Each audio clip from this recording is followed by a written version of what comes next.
તારા આંગણિયા એ પૂછીને કોઈ જો ન આવે રે આવકારો આપજે.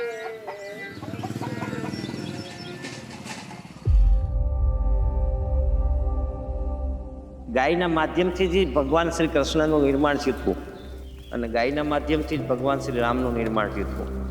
ભગવાન શંકરની પાસે નંદી હતો તો ભગવાન શંકરની પેલા ગાય હતી.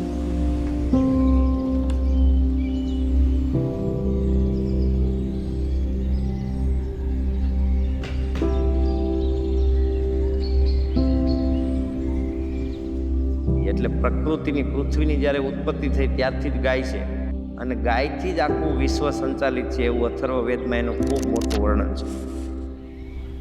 એટલે ગાય આખા બ્રહ્માંડમાં સૌથી મોટો એનર્જીનો સોર્સ છે.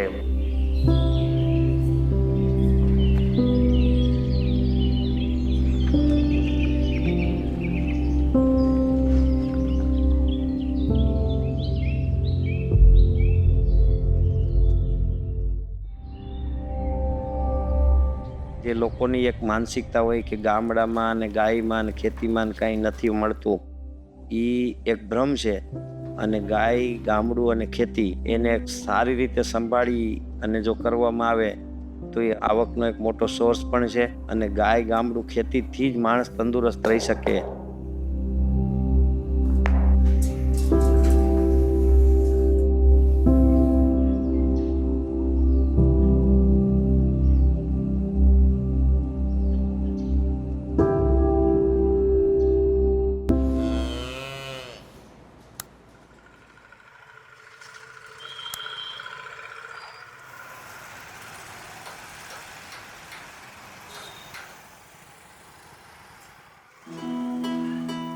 મારો જન્મ કોટડા સાંગાણી તાલુકાના સાંઢવાયા ગામે થયો હતો.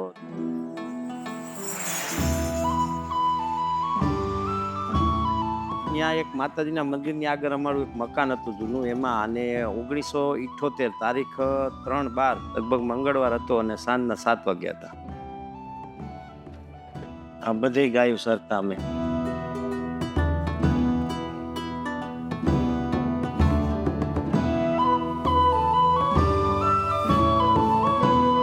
ઘરમાં અમે દાદા દાદી, મમ્મી પપ્પા અને 3 ભાઈ બહેન, આમ ગણીએ તો 7 લોકો હતા.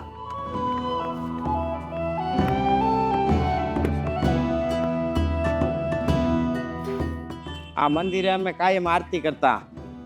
આ મંદિરે ને આ મંદિરે નાના હતા ત્યાં અહીંયા રમીને મોટા થયા. ત્યાં બધું કાસું હતું. આ મંદિર સણાનું ને ત્યાં અમે પાણી અમે સાચ્યું છે. હા, 42 વર્ષ થઈ ગયા મંદિર બન્યું એને. કેટલા વર્ષ થયા છે આ મંદિર બન્યું એને? 83 દુષ્કાળ પછી, બરોબર ને?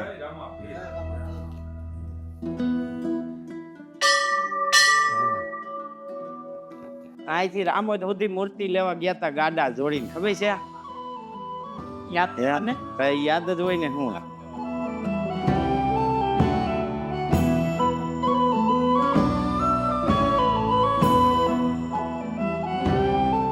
પરિવારનો વ્યવસાય મજૂરી કામ હતું. ગોપાલન, ખેત મજૂરી, બીજાને ખેતમાં મજૂરી કરવાની. આ મકાન અમે વેચી નાખ્યા છે 20 વર્ષ થયા. એલા છે કોઈ?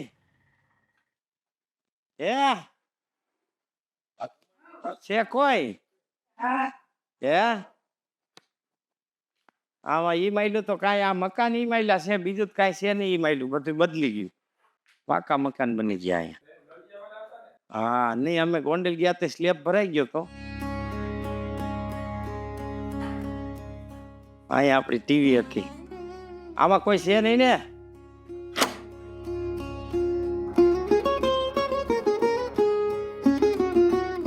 આ મકાનમાં આપણે ડીશ ચલાવતા. આ મકાનમાં હું એકલો રહેતો.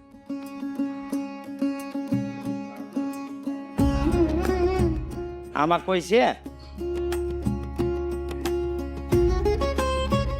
આમાં આપણો બેડરૂમ હતો.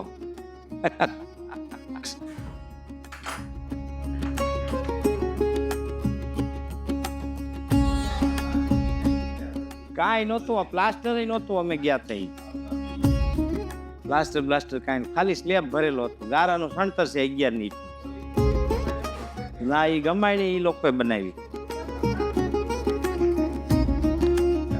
આ ઓટલો નહોતો, એ પછી બાંહેથી બનાવ્યો છે. હા, ઓસરી કોરદ પગથિયા હતા, ઓરદ. લગભગ 7 કે 8 વર્ષની ઉંમરથી હું ગાયો ચરાવવા મજૂરી કરતો. મને મોકલતા, મતલબ આપણને બીજી કઈ ભાન ન હોય તો એમ કે 80 રૂપિયા મહિને દેતા, ઈ બાપુજીને દઈ આવતા સામેવાળા, અને એની ગાયો ભેંસો ચારવા અમે જાતા.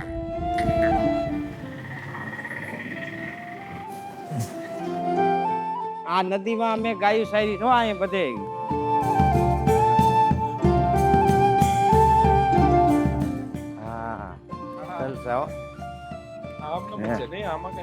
આમાં કાંઈ ફેરફાર નથી. આ પાયર હરખી કરી થોડી.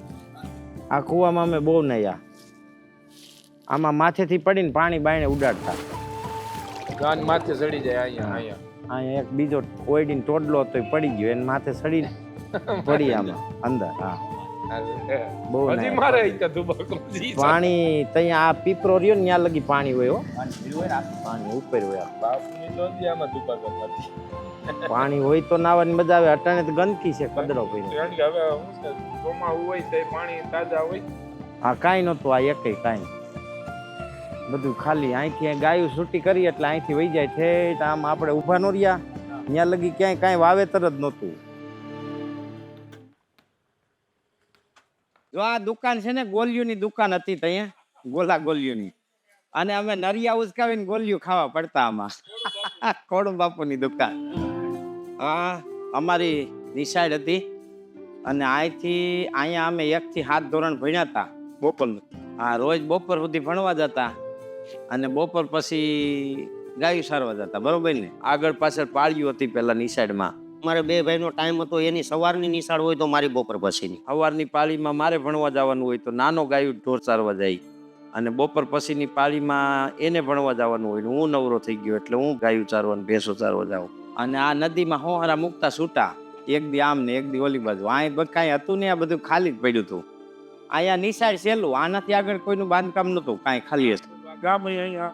અને આ નિશાળ નળિયાવાળી હતી.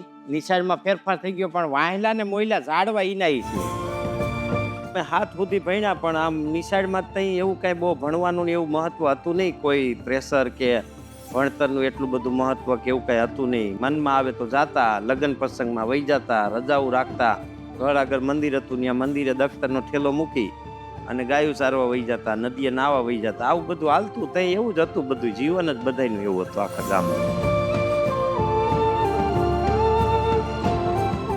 આવી રીતે ગાયું ચારતા રમેશભાઈ ત્યારે ભણતા હતા. હું 4 ચોપડી ભણી અને 1993માં સુરત થઈ ગયો. 12 વર્ષ ભણ્યો.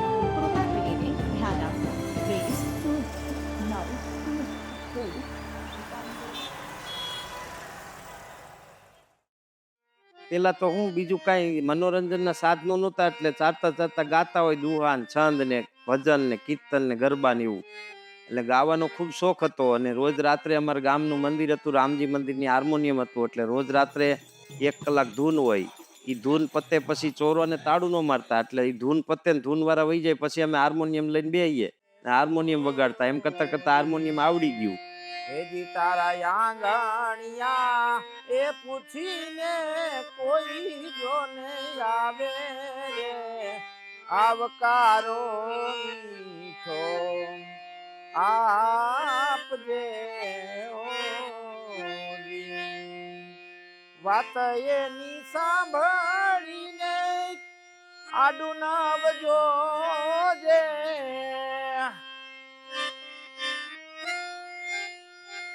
પછી ગાવા વગાડવા જતા. બધે જ્યાં ધાર્મિક કાર્યક્રમો હોય ત્યાં જવાનું થાય. એટલે બધે ગાયનો મહિમા સાંભળતા.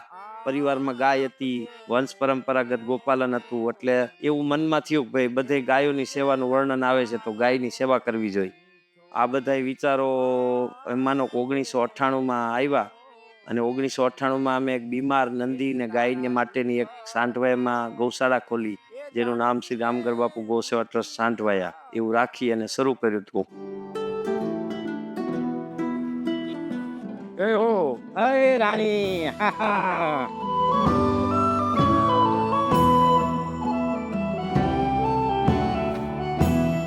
આ ગૌશાળા 1997 અમે બીમાર અને તિરસ્કૃત ગાયો જે સમાજે કાઢી મૂકી હોય એના નિભાવ અને આશ્રય સ્થાન માટે કરી હતી. શરૂઆત તો બહુ નાનેથી થઈ હતી. આ ઝાડવા બધાય મારા પાયેલા છે. આ ત્યાં બાકી ઘણો બધો ફેરફાર ક્યાં રાખે છે એમના.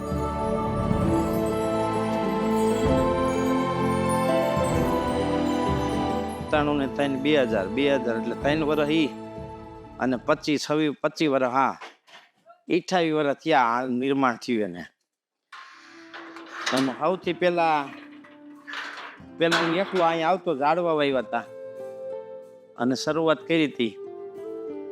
આવું જે ગોધન હોય આવું બિલકુલ બિનઉપયોગી જેને સમાજે હાવ કાઢી મૂક્યા હોય એવા ગોવંશને અહીંયા આશરો મળે, ખાવાનું મળે, રહેવાનું મળે અને બીમારીમાં ટ્રીટમેન્ટ મળે. પછી આની આવક કાયમી બેન્ડ પાર્ટી છે. અમે બેન્ડ પાર્ટીથી ચાલુ કર્યું. આપણે 1997માં 98માં ચાલુ કર્યું હતું બેન્ડ પાર્ટી. અને બેન્ડ પાર્ટી આધારિત જ આ ગૌશાળા છે. કોઈ પાસે દાન ધર્મ તો માગવામાં નથી આવતો. આ બધાય જેને જેવી અનુકૂળતા હોય એમ પૂગી જાય.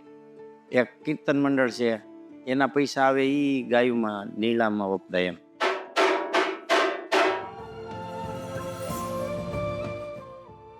હજી ચાલુ જ છે આ. પણ હવે અમે ગામ મૂકી દીધું, ત્યાં રહેવા વહી ગયા. હવે ચાલુ થાય. અહીંયા 300-400 ગાયું છે. ત્યાં અમારા ઘરમાં 300-400 ગાયું છે.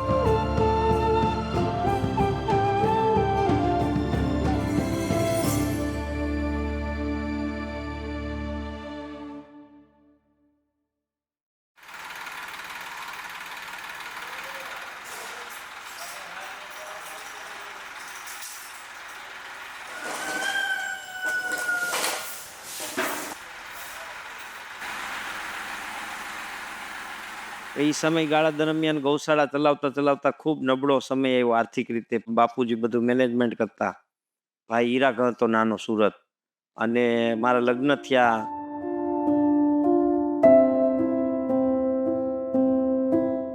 અને પરિસ્થિતિ એવી થઈ કે એટલું બધું દેણું હતું કે જમીન મકાન બધું વેચવું પડ્યું. અને પછી અમે ગોંડલ મજૂરી કરવા આવ્યા.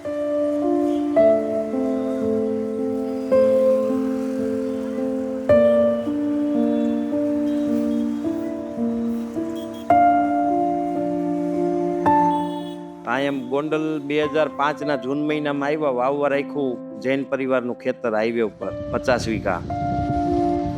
તો ત્યાં પહોંચ્યા 7 વાગે ને 11 વાગે ત્યાં મકાન હતું એ પડી ગયું. વરસાદ ચાલુ થયો હતો.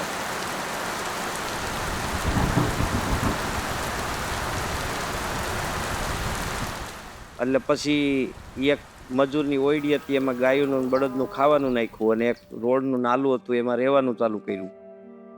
એમાં લગભગ એવી રીતે દિવસો વિતાવ્યા 4 વર્ષ. અને પછી છેલ્લે તો રસોઈ બનાવવાનું નહોતું થતું. 1 મહિનો સતત વરસાદ પડ્યો. ક્યાંય જેમ જ્યાં રહેતા હતા ત્યાં કંઈ સૂકું લાકડું હતું જ નહીં. પછી આ લગ્નમાં ફેંકી દીધેલી મીઠાઈ ને રોટલા એવું આપે તો એનેથી નહીં ચલાવ્યું. લગભગ ઘણો ટાઈમ એનેથી ચલાવ્યું. પછી ધીમે ધીમે ખેતરમાં નાખવાના કેમિકલના પૈસા નહોતા, એટલે ગાયનું છાણ ને મૂત્ર નાખતા અને એનાથી ઉપજ સારી આવવા માંડી.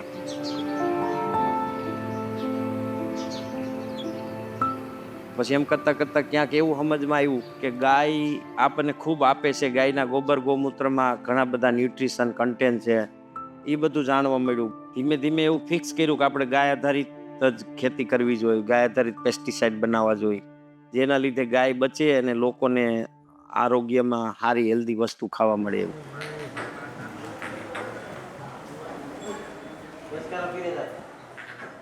અને અમારે તો ખાલી ગોબર ગૌમૂત્ર જ જોતું હતું. એટલે સમાજમાં જે નોન પ્રોડક્ટિવ ગાયો હતી અમને ફ્રી આપતા હતા. બંધ આચરવાળી, પ્રેગ્નેન્ટ નો થતી હોય, દૂધ દોવા ન દેતી હોય એવી અમે લઈ આવ્યા. 30 ગાયો એવી ભેગી થઈ ગઈ. પછી અચાનકથી મને એકવાર વિચાર આવ્યો કે આમાં આપણે નંદી રાખવો જોઈએ. એક વાછડો સમર્થ નામનો ભાડવારા બાપુનો અમે માઉન્ટ આબુ પાસે મૂંગથલાથી લઈ આવ્યા અને એ વાછડેથી બધી ગાયો પ્રેગ્નેન્ટ થઈ. એ 30 ગાયોમાં 27 ગાયો વિયાણીને 27 વાછડીઓ આવી. એવું 3 વર્ષ સુધી વાછડીઓ જ આવી. તો 100 ગાયો થઈ ગયા અમારી પાસે 3 વર્ષમાં. ગોબર ગોમૂત્ર ખેતરમાં કામમાં લેતા હતા. લોકો એમ કહેવા માંડ્યા ઓર્ગેનિક છે. પછી વાછડીઓ જે થઈ એને તો આંચળ ચાલુ આવે તો એ દૂધ આપતી થઈ. થોડોક ટાઈમ દૂધ વેચ્યું. દૂધમાં બેનો એમ કે ગમે એટલું સારું દૂધ આપીએ તો એમ કે પાણી આવે છે અને દૂધ પાતળું આવે છે ને એવી કમ્પ્લેનો આવતી. પછી અમે નક્કી કર્યું સારું દૂધ વેચવું જ ન જોઈએ, આ સારું આપીને હરાપ જ ખાવા, એના કરતાં એ બંધ કરી દીધું. પછી ઘી બનાવવાનું ચાલુ કર્યું છે. પછી ઘી નહોતું વેચાતું. પછી એક વખત 2011ના 10મા મહિનામાં ડુંગળી થઈ, એમાંથી 35 લાખની.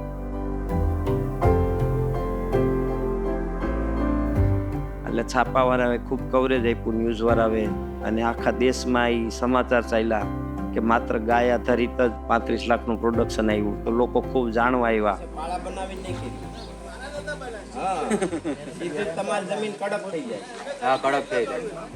પછી લોકો ખૂબ આવતા થયા એટલે અમને કામ, અમે જે મજૂરી કરતા હતા એમાં અમે ડિસ્ટર્બ થતા હતા અને લોકો આવીને બેસી જતા દરરોજ. પછી અમે એક દિવસો નક્કી કર્યા કે ભાઈ મહિના 2 મહિનામાં 4 દિવસ 3 દિવસ જ લોકોએ આવવું. પછી એવું ફ્રીમાં આપતા ટ્રેનિંગ, માર્ગદર્શન. પછી એવા બિનજરૂરી લોકો આવીને બેસી જતા, બીડીયું ફૂંકવાવાળા, તમાકુ ખાવાવાળા. પછી અમે નક્કી કર્યું કે હવે આનો ફી જ રાખશું 2500 રૂપિયા. તો લોકો આવતા ખૂબ. પછી એ લોકોની ડિમાન્ડ વધી કે અમારે ઘી, દૂધ, દહીં, માખણ બધું ખાવું છે અનલિમિટેડ. તો અમે એવું કરવા જાય તો અમારું દૂધ હતું એ બધું એમાં વહી જતું હતું. કસ્ટમર બંધાવેલા હતા તો એને શું આપવું એમ. પછી हमें एना चार्ज रखा. लोगों के मन में एक मानसिक स्थिति बन गई है कि बिना केमिकल से कुछ होता ही नहीं है ऐसे. अब आप हमारे ये गेहूं की खेत देख रहे हैं. એ સમયગાળામાં ફેમસ થયા. ડુંગળીના હિસાબે 35 લાખનું પ્રોડક્શન આવ્યું ને એવું બધું આવ્યું છાપામાં. તો ઘી થોડું થોડું વેચાવા માંડ્યું. પછી ધીમે ધીમે એક નંદી લેવા હતા, અર્જુન નંદી, જે 23 વર્ષની ઉંમરનો હતો, મહારાષ્ટ્રમાંથી, જે ખૂબ જ ઉંમરવાળો હતો અને પ્રોડક્ટિવ ન ગણાય એવો હતો. એને અમે બધા દેશી પ્રયોગો, તરક સંહિતાના અને અષ્ટાંગ હૃદયમના પ્રયોગોથી ફરીથી પ્રોડક્ટિવ કર્યો અને એનાથી 35 ગાયો પ્રેગ્નેન્ટ થઈ. એના વિડીયો બનાવ્યા અને એ વિડીયો સોશિયલ મીડિયામાં એટલા બધા આવેલા, એક દિવસમાં 5-5 લાખ લોકોએ જોયા. એના હિસાબે પ્રસિદ્ધિ થઈ. જ્યારે 35 લાખની ડુંગળી થઈ ત્યારે 27 લાખની આ જમીન ખરીદી હતી અમે.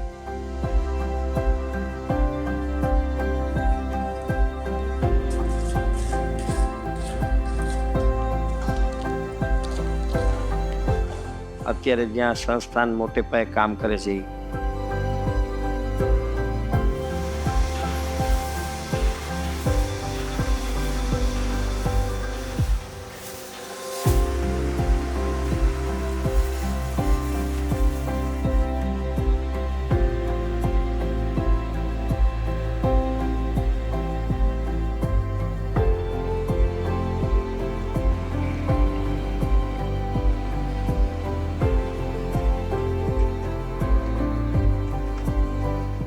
પણ કાંઈ એટલું બધું નોલેજ નહોતું કે આપણે શું કરીશું. બધું ઓટોમેટિક ગોઠવાતું ગયું. ધીમે ધીમે અમારી પાસે ગાયોની સંખ્યા વધતી ગઈ.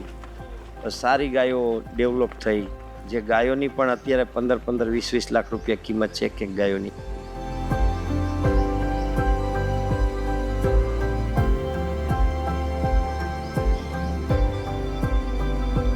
ચંપા, હાલ.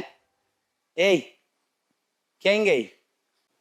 હાલ હાલે હાલ હાલ હાલ હાલ હાલ હાલ હાલ. ચંપા ક્યાં વહી ગઈ?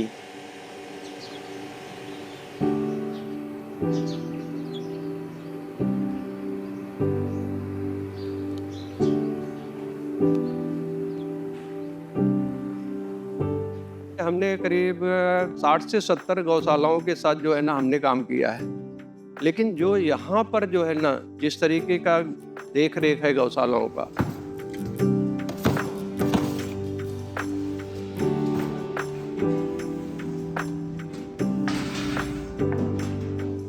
और जिस तरीके का जो है ना ब्रीड डेवलपमेंट है, वो दूसरी गौशालाओं से बिल्कुल अलग है।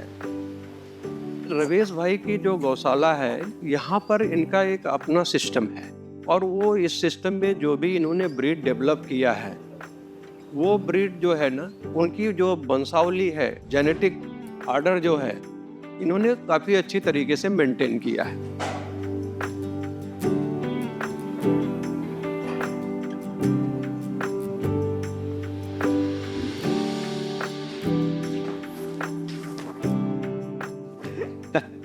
ચંપુડી કેમ આજ બહુ ખાવા વર્ગી ગઈ હતી, હે? નથી ખબર પડતી તને?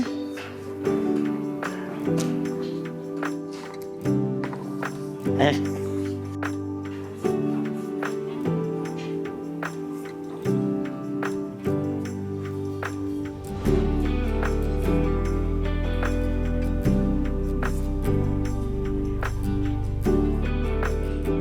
બસ હવે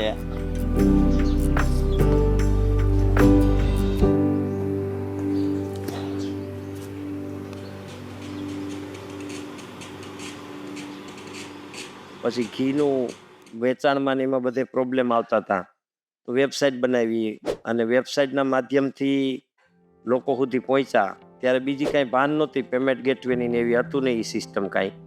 એટલે વેબસાઇટમાં લોકો ઓર્ડર આવતો હોય, અમે સાયકલ લઈને હું જાતો પોસ્ટ ઓફિસમાં નાખી હતો. પછી ખબર પડી કે 6 મહિને લોકો પૈસા નાખે છે, પૈસા નથી નાખતા, એવા બનાવ બન્યા. પછી પેમેન્ટ ગેટવે લીધું.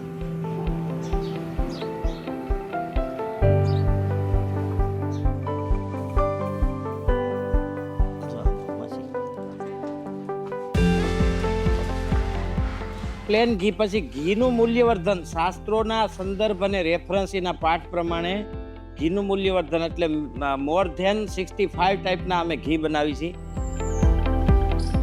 જે 3500 થી લઈને 2 લાખ સુધીની કિંમતના છે. એમાં જેવી વસ્તુ નાખેલી હોય એવા ભાવ હોય અને એવા ઉપયોગ હોય એના.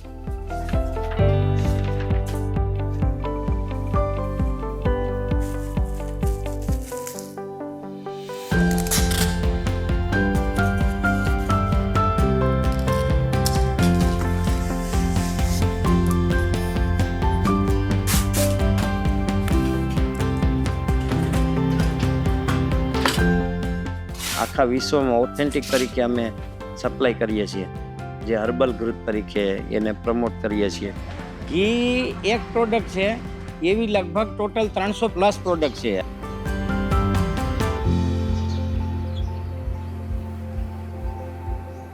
ચવનપ્રાશ અમારું યુનિક ક્વોલિટીનું છે એટલા માટે કે મધ પણ અમે ડાયરેક્ટ લીધેલું, રો મધ જેને ગરમ જ ન કરેલું હોય, ફિલ્ટર ન કરેલું હોય. પછી ઘી અમારું તાજું ગરમ થયેલું. એટલે ઘી અને મધ એ 2 ચવનપ્રાશના મેઇન ઇન્ગ્રીડિયન્ટ્સ છે.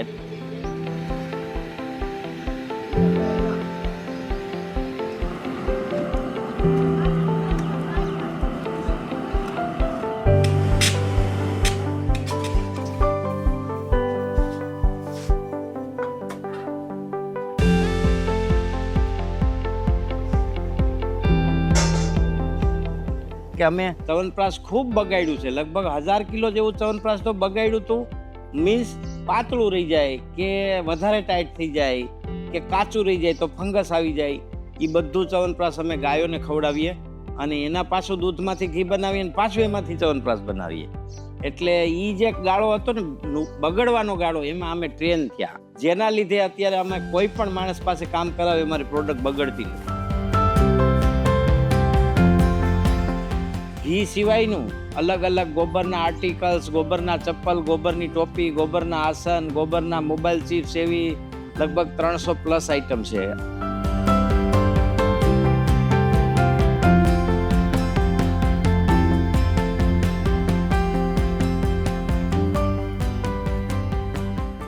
ઔષધાલય પંચગવ્ય પંચકર્મ ઔષધાલય છે.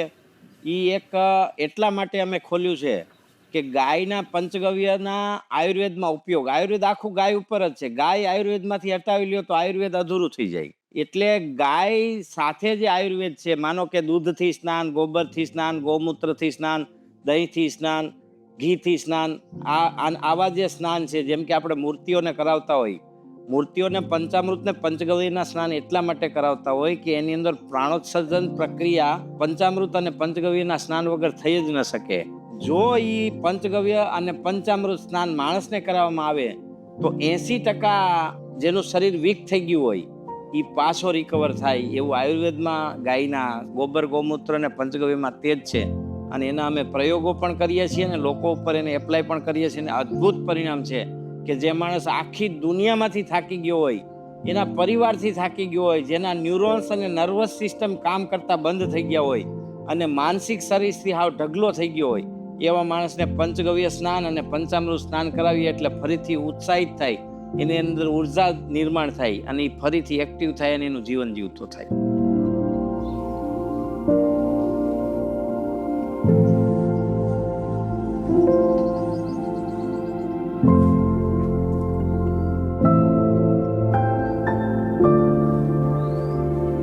શિરોધારા એક આયુર્વેદની ટ્રીટમેન્ટ છે અને મગજ અને ઉદાન પ્રાણની ચિકિત્સા કહેવાય, જે ખંભાથી ઉપરના બધા જ રોગોને શિરોધારા ઠીક કરી શકે. પણ શિરોધારામાં અલગ અલગ તેલ, અલગ અલગ ઘી, જેમ કે તક્રધારા, તો તક્ર એટલે છાશ.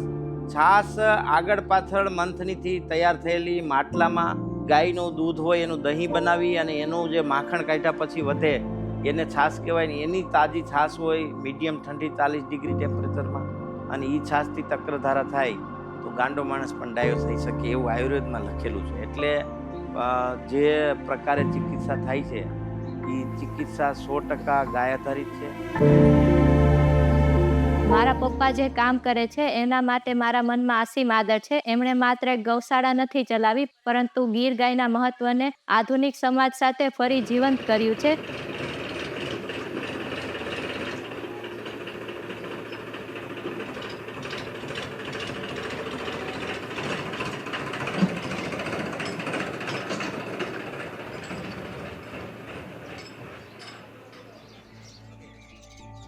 ગીર ગૌ જતન સંસ્થાનને લઈને ભવિષ્યમાં મારું વિઝન છે કે આધુનિક ટેકનોલોજીનો ઉપયોગ કરીને પૌરાણિક જ્ઞાનને લોકો સુધી પહોંચાડવું. एक ही बार गौमूत्र पिलाए, वो भी हमारे यहाँ जो एनोरोबिक बैग सिस्टम से हम बायो फर्टिलाइजर बनाते हैं उसका बायो फर्टिलाइजर एक ही बार पिलाया, बार बार नहीं. तो गौमूत्र उसी में डालते हो? हाँ. જે લોકો ટ્રેનિંગ માટે આવતા હોય અથવા તો જેને ગોપાલનમાં આગળ આવવું હોય, ગોપાલનમાં જોડાવવું હોય આજીવન, એવા લોકોને સામાન્ય વ્યવસ્થા અમે આપતા હોય. ગાયના ગોબરથી લીપેલું ઝૂંપડું હોય, એની અંદર ટોયલેટ બાથરૂમ પાકા છે અને સામાન્ય બેડ છે. અને મને એવું લાગે છે કે અમારે અહીંયા 45 ડિગ્રી ટેમ્પરેચર થાય તો અંદર પંખાની જરૂર પડતી નથી. એટલે ટેમ્પરેચર મેન્ટેનવાળા જે આજથી 125 વર્ષ પહેલાં, 150 વર્ષ પહેલાં ઝૂંપડાઓ જે ગાયના ગોબરથી ને લીપણ કરતા, એ લીપણવાળા મકાનો છે. અને સાદું જમવાનું છે, અમારું શાકભાજી છે ને અમારું ઘી, અનાજ, તેલ, કઠોળ બધું અમારું છે. એટલે ઓર્ગેનિક જમવાનું છે.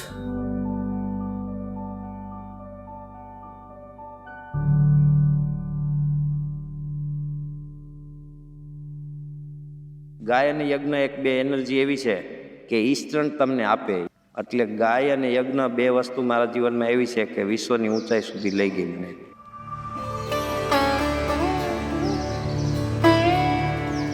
અહીંયાની સવાર મારી અલગ હોય છે. જ્યારે હું ઉઠું છું ત્યારે અમે ગાયોની વચ્ચે યજ્ઞ કરીએ છીએ. જ્યોતિ દીપ તેમાં વેદોના મંત્રોનું ઉચ્ચારણ કરીએ છીએ, જેનાથી એક પોઝિટિવિટી ફેલાય છે. તુમે દીપમ સ્વજ્યોતિ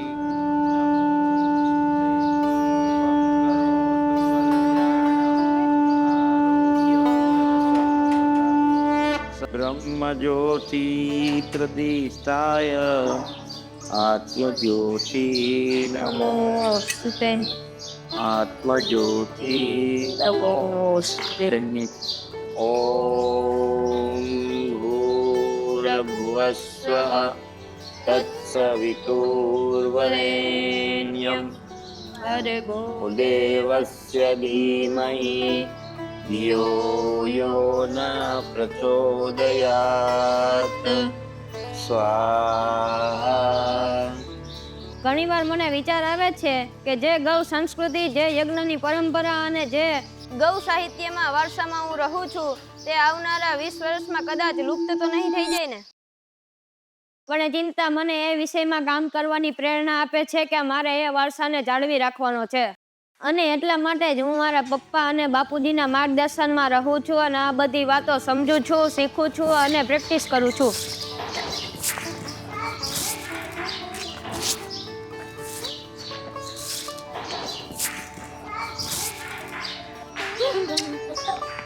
હાલો જવા દો, જવું છે તમારે ચરવા જવાનું. હાલો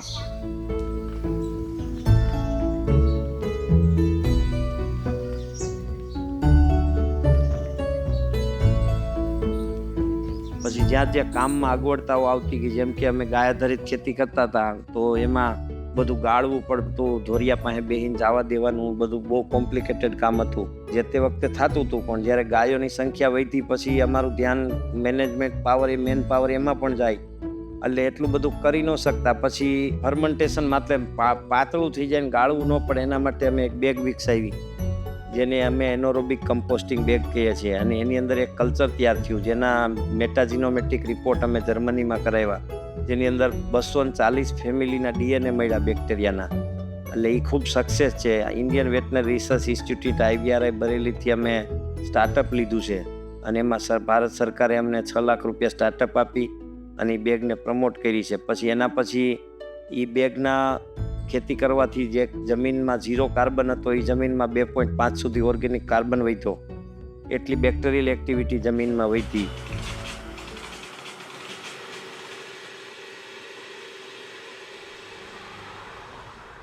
ચોવીસ વર્ષ એક ધારો સુરત રહી. પછી ત્યાં કણે મજૂરી કામ કરતો ને ભાઈને એ ગાયોનો શોખ હતો, એટલે મેં ત્યાં કોઈ વસ્તુ કે કાંઈ ડેવલપિંગ કર્યું નહોતું. મને અહીંનું ભવિષ્ય હતું કે આપણે છેલ્લે ભાઈ ભેગું પાછું વયું જાઉં, એટલે ત્યાંથી હું પાછો વહી આવ્યો અહીંયા ગામડે. અને પહેલેથી શોખ તો હતો જ, મને હતો એવો નથી, આખા પરિવારને હતો. જેમ અમે 2 ભાઈઓએ સ્વીકાર્યું એમ 2 બાઈઓએ, બાપુજીએ, છોકરાએ બધાએ અટાણે આની અંદર કામ કરે છે. તો એ દિવસે ને દિવસે એમ જોતા આ વિકાસ તો વધી ગયો. મને ગર્વ છે, હું એક મિલિયનરનો દીકરો છું. અરે સોરી, એક ગૌપાલક મિલિયનરનો દીકરો છું. જ્યારથી હું સમજણો થયો ત્યારથી એક વસ્તુ મને સમજાણી કે સાચું સુખ એ કોઈ સંપત્તિમાં નથી પણ ગાયની સેવામાં છે. જો તમે સાચા દિલથી, સારા હેતુથી ગૌ માતાની સેવા કરશો તો સારી સંપત્તિ કમાવા માટેના તમામ રસ્તા ગૌ માતા જ તમને દેખાડશે. જેનું પ્રત્યક્ષ ઉદાહરણ મારા પપ્પા અને અમારું આખું ફેમિલી છે. આજના સમયમાં લોકો મોજશોખ, કોઈ પોતાના કરિયરની પાછળ ગાંડા તૂર થઈને દોડતા હોય છે.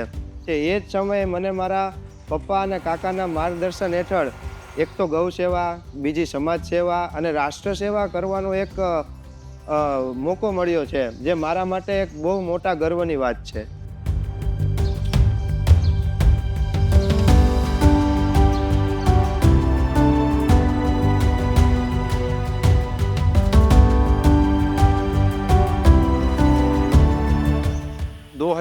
में मैं ministry of MSME government of India में जो है ना मेरा सिलेक्शन हुआ, और सिलेक्शन होने के बाद वहाँ पर जो है ना हमने गौ आधारित करीब 60 से 70 प्रोडक्ट डेवलप किए, और उसमें से जो सबसे अच्छा प्रोडक्ट जो सरकार ने चूज किया वो था काऊ यूरिन बेस्ड अमीनो एसिड.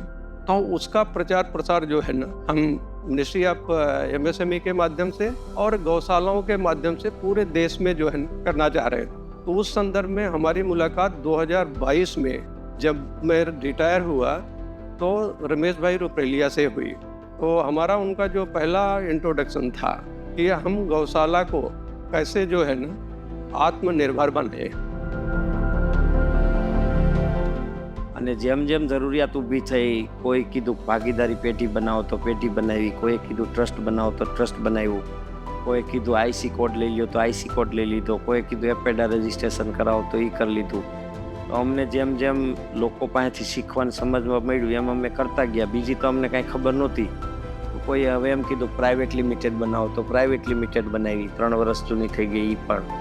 એટલે અમે ધીમે ધીમે જેમ જેમ સ્ટેપ વાઇઝ જે જરૂરિયાત પડતી ગઈ એ મુજબનું ડેવલપમેન્ટ, ડોક્યુમેન્ટેશન, કંપની રજિસ્ટ્રેશન, સરકારના નોર્મ્સ, ફસાઈના નોર્મ્સ, ફૂડના નોર્મ્સ, બધા જે ફોલો થતા જાય એ બધા કરતા ગયા.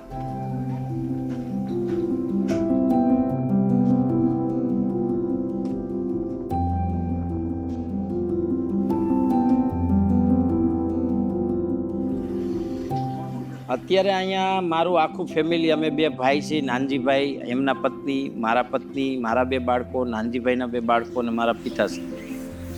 અમે બધા નિવાસ અહીંયા કર્યું છે. એટલા માટે નિવાસ અહીંયા કર્યું છે કે અમને બહુ અગવડતા પડતી હતી. ગામમાં અમે ભાડેથી રહેતા હતા.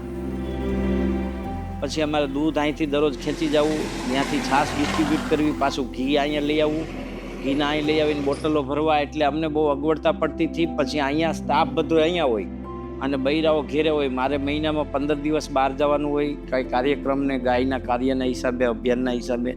તો પરિવાર મારો પાછળથી અહીંયા હોય, તો સ્ટાફ મેનેજમેન્ટમાં અને કાર્ય મેનેજમેન્ટમાં નાના નાના પ્રશ્ન આવતા હોય તો એનો જવાબ દે, સોલ્યુશન આપે અને આગળ વધારે. એના હિસાબે અમે અહીંયા રહીએ છીએ. અને રહેવાનું તો અમે ઝૂંપડા બનાવ્યા હતા કે જે સસ્તામાં સસ્તું 2 લાખમાં થઈ જાય, અને 4 રૂમ, ઓસરી, બાથરૂમ, અને એમાં ગાયના ગોબર સાથે અગર ટગર, નગર, ગુગળ, કપૂર, ચંદન, ખેર, ખાખરો, ખીજડો, તુલસી, અઘેડો, ભાંગરો, ડાભરો, આવા બધા ઔષધો એમાં નાખી 108 પ્રકારના. અને એનું વિશેષ લીપણ કર્યું હતું મેદા લકડી નાખીને, જેથી કરીને મેદા લકડીથી ચિકાસ આવી જાય. એટલે પકડના હિસાબે વર્ષમાં 2 જ વખત લીપણ કરવું પડે. અને આ ઔષધિયુક્ત લીપણથી એના સંપર્કમાં અમારા બાળકો અને પરિવાર રહીએ. અમારા પરિવારમાં કોઈ મોજા નથી પહેરતું, એટલે સંપર્કમાં રહીએ એટલે એના શરીરની અંદર કોઈ પણ પ્રકારની બીમારી, બીપી, ડાયાબિટીસ, આ તે બહુ ઓછી, નહિવત પ્રમાણમાં થઈ જાય.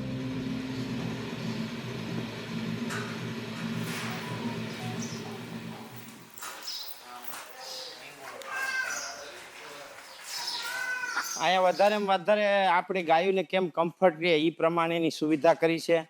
અને આ જે તમે જોઈ રહ્યા છો, આ ઊંધું પણ થઈ શકે.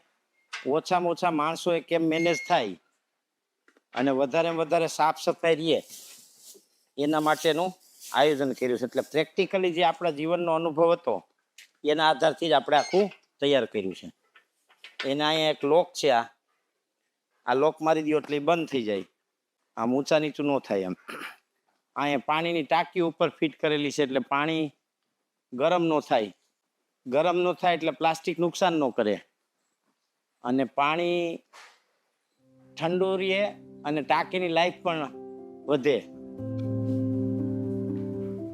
અને આ અમે આખું અંદર પાર્ટીશન ફોલ્ડિંગ રાખેલું છે, એટલે આ બંધ કરી દઈ. ગાયોના કંપાર્ટ કરવો હોય તો અહીંથી કંપાર્ટ થઈ જાય, આનાથી કંપાર્ટ થઈ જાય. આમ બંધ કરવો હોય તો, અને સાફ કરવું હોય ત્યારે આ ખોલી નાખી આમ, એટલે આખું ઓપન થઈ જાય. એટલે આમાં આ બાજુથી ઓલી બાજુ ટ્રેક્ટરથી સાફ થઈ જાય.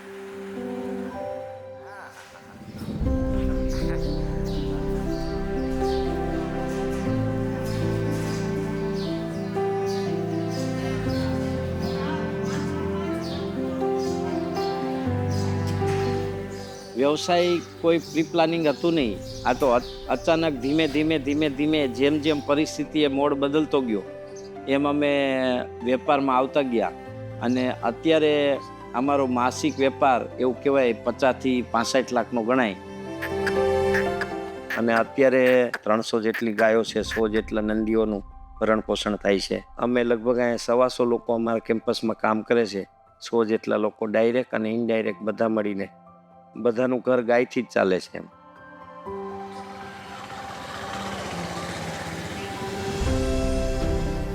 દુનિયાના ગમે ટોપ લેવલના અધિકારી બની જાઓ, ગમે એટલી સેલેરી હોય તમારી, બરોબર છે, બાકી તમારું ખાવા પીવાનું તો ખેતીવાડીમાંથી જ થવાનું છે. કદાચ તમે 10 કરોડનું 5 કરોડનું કોમ્પ્યુટર લ્યો, એમાં ગાયનું દૂધ કે દૂધી નથી આવવાની.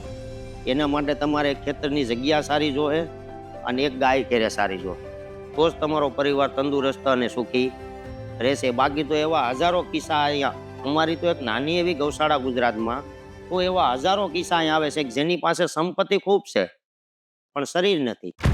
નાના ઉંમરમાં 5 વર્ષમાં પેરાલિસિસ, 10 વર્ષમાં હાર્ટ એટેક, 18 વર્ષમાં કેન્સર, આ જે ભયંકર કેમિકલ બેઝડ બીમારીઓ છે એનાથી માનવ સમાજે બચવું હોય તો એને ઓર્ગેનિક પ્રોડક્ટ ખાવા પડશે. અને ઓર્ગેનિક પ્રોડક્ટ એટલે કે જમીનનો ઓર્ગેનિક કાર્બન વધારવો, જમીનને ન્યુટ્રિશન આપવા, એ દુનિયાની એક જ વસ્તુ આપી શકે, ગાયના ગૌમૂત્ર અને ગોબર.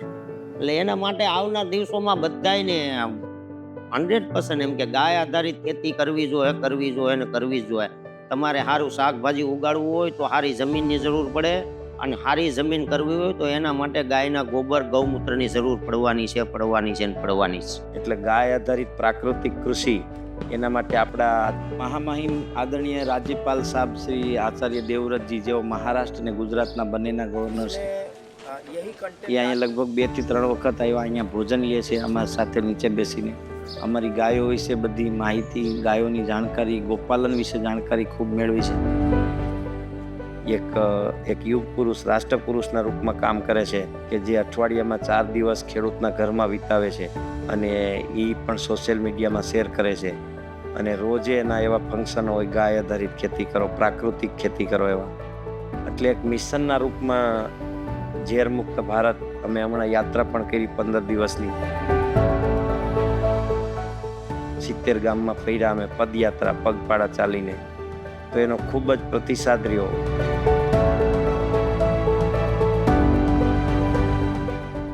ભારતનું ભવિષ્ય તો જ ઉજળું થાય એના મૂળમાં ગાય અને ધર્મ હોય. ગાયને ખેતરમાંથી કાઢી નાખી એટલે ખેતી ઝેરીલી થઈ ગઈ, ખાવાનું બધું ઝેરી થઈ ગયું. એટલે ખેતરમાંથી ગાય ગઈ એટલે ખાવાનું ઝેરી થઈ ગયું. ધર્મમાંથી ગાય ગઈ એટલે ધર્મ વિકલાંગ થઈ ગયો, સ્વાર્થી થઈ ગયો. આપણો સોમવેદ તો એવું કે છે, યતો ગાવ તતો કૃષ્ણ, યતો કૃષ્ણ તતો ધર્મ, યતો ધર્મ પરમ સુખમ.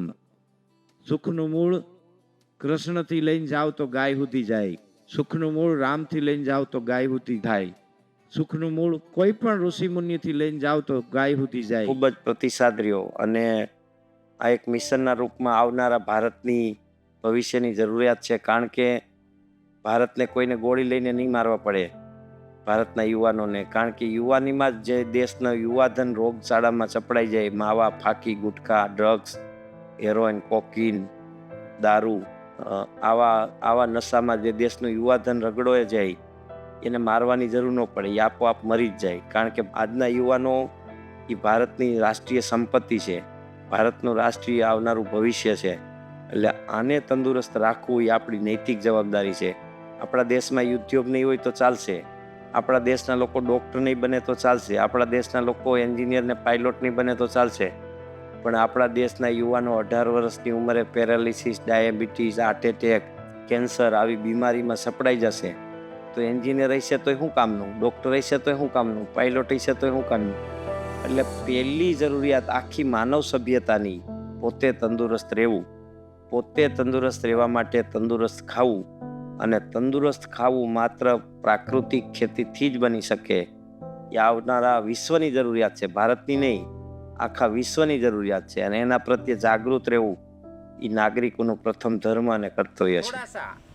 छाछ, चावल का पानी, अपने किचन का वेस्ट या तो सब्जी मंडी का फ्रूट का वेस्ट, इसको डाल देंगे तो उसका फर्मेंटेशन हो जाएगा हवा की गैर मौजूदगी में.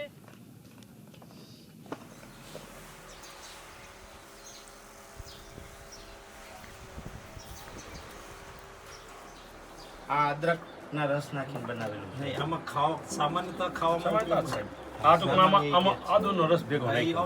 ઔષધવાળો. પછી પેલો આ માખણમાંથી ને ઘીમાંથી અલગ અલગ સાબુ બનાવે. માનનીય મનસુખભાઈ માંડવિયાજી હેલ્થ મિનિસ્ટર હતા ત્યારે એ પણ આવ્યા હતા. અમારો તો ભાવ છે સાહેબ, અમે તમારે એકથી પૈસા ના, ન લઈએ. એવું એવું નહીં, તમારો ભાવ છે, પણ ખરેખર તો તમને અમારે એટલી મદદ કરવી જોઈએ. તમે તમે તંદુરસ્ત કરો જ રહો. છો, તમે આ જતન કરો છો ને એ દેશને મદદ જ છે. આટલું હમણાં તુલસી પીઠના પીઠાધીશ્વર પરમ પૂજ્ય જગતગુરુ रामभद्राचार्य जी આવ્યા હતા. જી गुरु जी कहते हैं सबसे बड़ी सेवा गौ सेवा है, यही भक्ति है. भगवान भी गौ माता की भक्ति करते એટલે ગાયની પાસે આવા વિદ્વાન લોકો, સમર્પિત લોકો અને પહોંચેલા લોકો આવતા હોય એમાં મારો કાંઈ રોલ ન હોય, એ તો ગાય માટે આવતા હોય અને મારો એમાં સહયોગ હોય. આપણા ફ્રેન્ડ થઈ ગયા હો. અમારો વિડિયો લે ના આ વિડિયો અહીંયા એમના આવે ને ફોટો. આમ જો દીદી, આ દાદા જો અમારા ફેન થઈ ગયા જો આવી શકે ઘરે દાદા એમ કે છે ને અઠવાડિયું રોકાવા આવું છે એમ કે છે.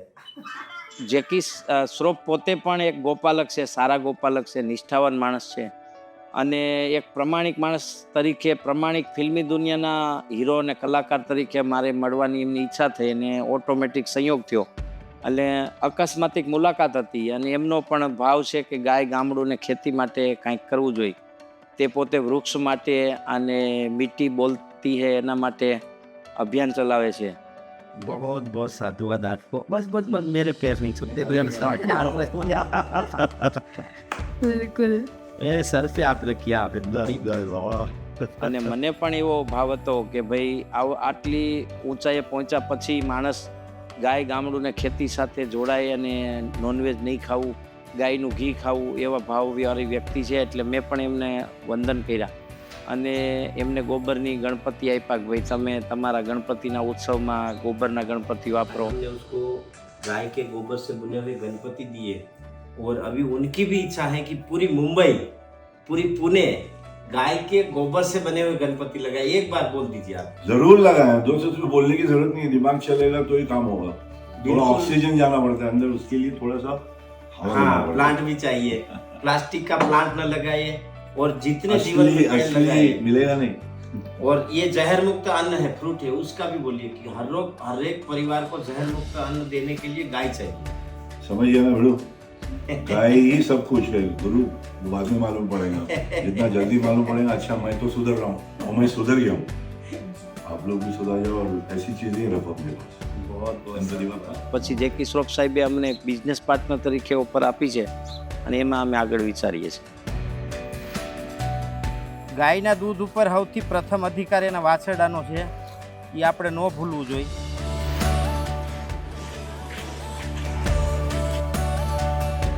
હાલ પછી રાતે પીડા થાય ગાને. સમાજમાં બધી જ પ્રકારના લોકો હોય. ભગવાન રામના સમયમાં હતા, ભગવાન કૃષ્ણના સમયમાં હતા અને અત્યારે છે. એટલે અનુભવો બંને પ્રકારના થયા. સારા લોકો આવ્યા, ખરાબ લોકો આવ્યા. અમુક લોકોએ સતત આપણને પાડવા માટે પ્રયત્ન કર્યા, તો એમાંથી આપણે એ શીખા કે આવી પરિસ્થિતિમાં શાંતિથી કેમ ટકી રહેવું, એ શીખા.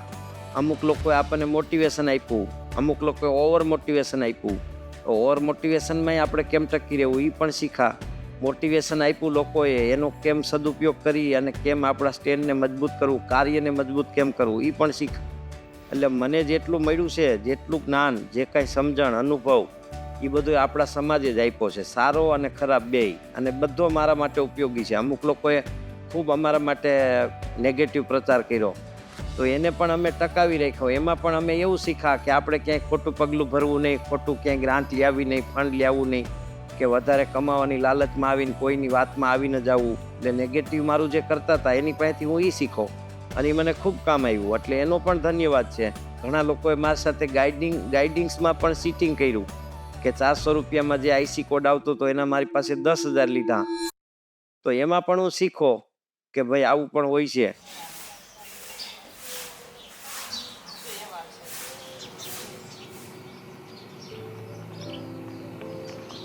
મને સૌથી વધુ ખરાબ અનુભવ ભણેલા લોકોનો થયો કે મારી સાથે જેટલા ચીટિંગ થયા ને એ બધા ભણેલા લોકોએ જ કર્યા.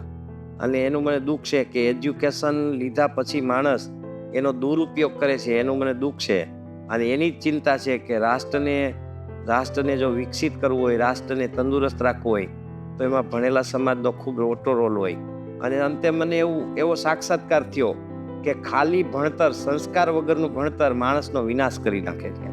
એટલે ભણતરની સાથે જો માણસ સંસ્કાર, આપણી સંસ્કૃતિને, સંસ્કારને કેળવે તો એ માણસ દુનિયાની ઊંચાઈ સુધી જઈ શકે. અને એ પણ એવું મેં જોયું કે દુનિયાની ઊંચાઈ સર કરવા માટે ભણતરની કોઈ જરૂરિયાત નથી.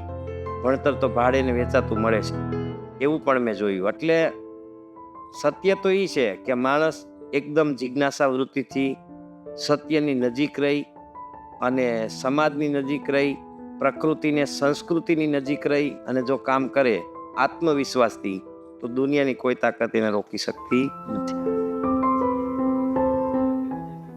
तो मेरी समझ से जो है ना, इंडिया में ऐसे बहुत ही कम लोग हैं, मेरे नॉलेज में तो नहीं है, बिल्कुल जीरो से जो है ना आज वो कहाँ तक पहुँचे हैं वो जो है ना मेरे को जो है ना कि वो गाय की मदद से ही जो है ना आज यहाँ खड़े हैं और कुछ ना कुछ तो जो है ना उसकी कृपा है और मैं समझता हूँ कि उन्हीं की बदौलत जो भी आज इतना एम्पायर इन्होंने खड़ा किया है वो सब गौ माता की कृपा है। સોશિયલ મીડિયાનો મને પહેલેથી શોખ હતો અને મેં બધા મોબાઈલ જ્યારથી મોબાઈલ આવ્યા ત્યારથી બધા મોબાઈલ કેમેરાવાળા જ રાખ્યા છે અને મેં જાતે ખૂબ પ્રયાસો કર્યા છે યુટ્યુબ ચેનલ ચલાવવાના, ચેનલ બનાવવાના. એમાંય મારી સાથે ચીટિંગ થયું કે જેને મેં યુટ્યુબ ચેનલ બનાવવા દીધી એને 70,000 રૂપિયા લઈ લીધા અને પછી 2 વર્ષ સુધી આઈડી પાસવર્ડ ન આપ્યા. એટલે આવું બધું, આ બધી ઘટનાઓએ મને ખૂબ જીવનમાં ઘડતર આપ્યું, શીખો, અને એનાથી જ અમે એટલા મજબૂત થયા. નહીં તો મારું આખું ફેમિલી અભણ જ છે, પણ છતાંય અમે ટકી રહ્યા. એ સમાજના લોકોએ જે મને જ્ઞાન આપ્યું, અનુભવો આપ્યા, એનાથી ટકી રહ્યા. અને સોશિયલ મીડિયા એક એવું પ્લેટફોર્મ છે કે જો માણસ એનો યોગ્ય સમજણથી અને જરૂરિયાત મુજબ સમાજલક્ષી અને રાષ્ટ્રલક્ષી, સંસ્કૃતિલક્ષી ઉપયોગ કરે તો સોશિયલ મીડિયા માણસને ખૂબ મહાન બનાવી દે. અને દુરુપયોગ કરે તો social media, mobile, WhatsApp, Facebook, YouTube એ માણસનો વિનાશ પણ કરી નાખે.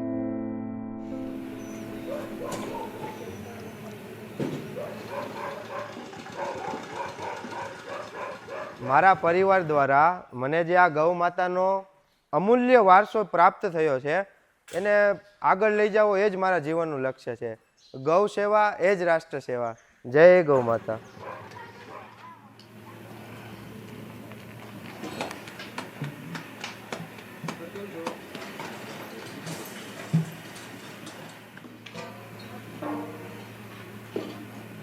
મને ગર્વ છે કે હું મારા પપ્પાના આ ઝેરમુક્ત ભારત અભિયાનમાં ટેકનિકલ બ્રિજ બની શકી છું. અને અમારું લક્ષ્ય છે કે ગીર ગૌ જતન સંસ્થાન એ માત્ર ગુજરાતમાં જ નહીં પરંતુ ગ્લોબલ લેવલે શુદ્ધતાનું પ્રતીક બને. આટલા વર્ષોની જર્નીમાં કોણ એવું પર્સન છે કે જેના સપોર્ટ વગર આ વસ્તુ શક્ય થઈ શકે એવું હતું નહીં? એવા ઘણા બધા. સૌથી પહેલાં તો મારો પરિવાર છે, અને એના પછી એક પર્સન એવા હતા જે ગદાધર દાસજી કરીને, એ ખૂબ ટેકનિકલી સોશિયલ મીડિયા અને ઇન્ટરનેટની બાબતના જાણકાર હતા. એને એ પણ ભણેલા નહોતા, પણ પ્રેક્ટિકલ અનુભવ ખૂબ એનો હતો. અને એણે અમારા સોશિયલ મીડિયા ઉપર ખૂબ સારી રીતે પકડ જમાવી રાખી હતી કે આમ ન કરાય, આમ ન કરાય, આમ કરાય, આમ ન કરાય, આમ કરાય, આમ ન કરાય. અને એ પણ પોતે ખૂબ ભાગવત ગીતાના અનુયાયી છે અને ગાયના અનુયાયી છે. રાષ્ટ્રીય સંસ્કૃતિ ને સનાતન સંસ્કૃતિના અનુયાયી છે. અને એને અમને ખૂબ માર્ગદર્શન પણ આપ્યું, ખૂબ સપોર્ટ પણ આપ્યો. અને એક ધારો 16 વર્ષ એમનો સપોર્ટ રહ્યો અને આજે પણ એમનો સપોર્ટ છે. પછી સાયકલમાં લોકો બદલતા ગયા, ઘણા લોકોએ મને સપોર્ટ આપ્યો છે.